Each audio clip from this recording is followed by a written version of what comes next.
These are the tools that you will need to replace your thermostat.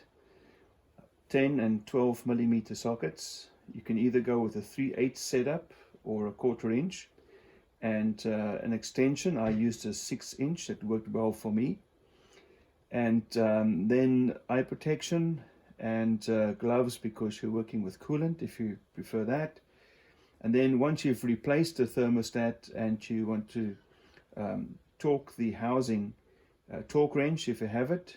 If not, then you need to just be gentle and choke up on your ratchets as you tighten it back up again. What I did is I took off the battery. That gave me more room to work. You don't have to do that. And I also took off then, of course, the air filter and the air filter box. Now you need the 10 and 12 millimeters for that, but the thermostat housing itself only needs a 10 millimeter socket. So what I want to do now is take off the splash shield on the passenger side, just underneath here. And it has 4 bolts and 2 screws. The bolts are pretty short, and so are the screws. So once you've taken the splash shield off, you'll have access to the petcock valve. So the bolts and screws were taken off with a 10 millimeter socket, and then you have access. This is the petcock valve right here on the passenger end of your radiator, and the coolant will just drain out right here. This it's plastic, so be careful when you open this, either by hand or if it's not budging, then use a small pair of pliers, but be careful not to break the plastic. As you open this up, it drains right out.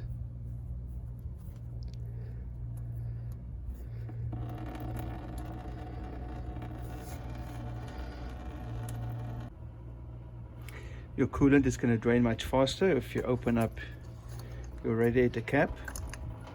Just allow some air to get in there, and that'll speed up the process. So the next thing I'm going to do is remove the air filter and this box over here. It gives me access to the thermostat which sits down there. So to remove the air filter box here, you just this is a 10 millimeter bolt. You loosen this up, take off the air duct, and then there are 4 spring clips like these on the 4 corners of the box. Just remove that, remove the top of the box, and I'll show you what it looks like underneath.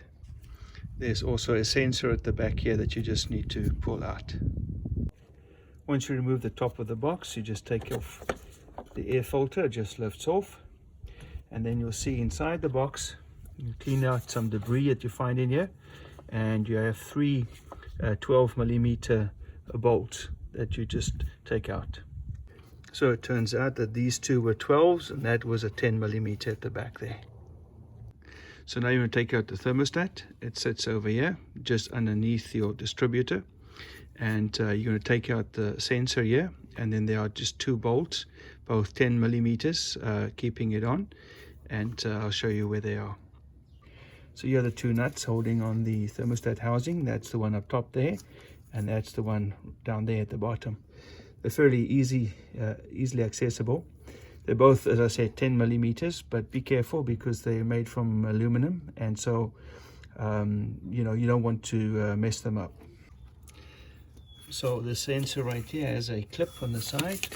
Let me just see if I can show you. You just push with your finger over there at the bottom, clip that up, and it pulls right out. All right, so now you have access to the 2 nuts. This is the top one.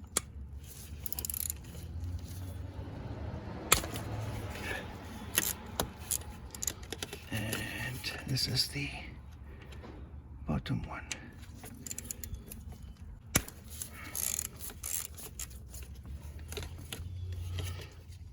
Just be careful you don't drop these, because it's going to be a pain to try and find them here in the engine.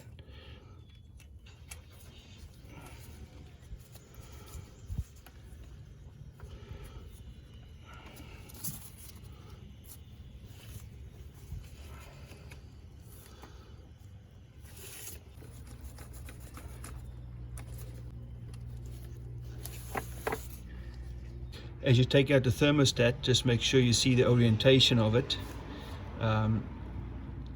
There's a small release valve at the top here, where my finger is, and that's about in the 12 o'clock position.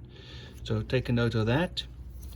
And this one is in fairly well, so I need a bit of help from my screwdriver to get that out. There you see the little valve right there and the orientation that was in. And the other thing that you notice is that the long side, the long part of your thermostat goes inside the engine, and the short side is on the outside. Once you've got it nice and clean of debris and maybe any kind of buildup that's there, then it's ready for the new thermostat to go right in. So when you put your new thermostat in, you might be able to use your old seal or gasket, and if it's still in good shape. So then just make sure it seals properly about all the sides, and then you put this in. And as we said, the orientation is very important, so you want your little release valve to be on top there, as is such. Then it's just a matter of bolting it back on, and don't over tighten this, because you can really damage these nuts. It's only aluminum. I think it's about 10 Newton meters if you want to torque them. Otherwise, just use a 1/4 inch ratchet for that, so that and choke up a little bit so that you don't over tighten them. So one of the things you want to do is maybe just put a piece of tissue paper in the front of your socket, and then you put the nut in. And what happens then is it doesn't fall out when you try and position it. You want to make sure that you tighten them alternatively, top and bottom, so that there's an equal amount of pressure as you close this up.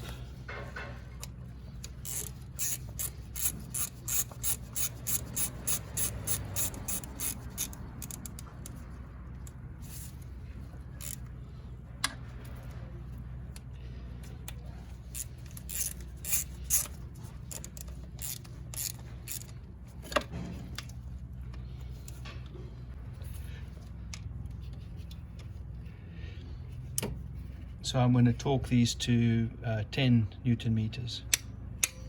There we go.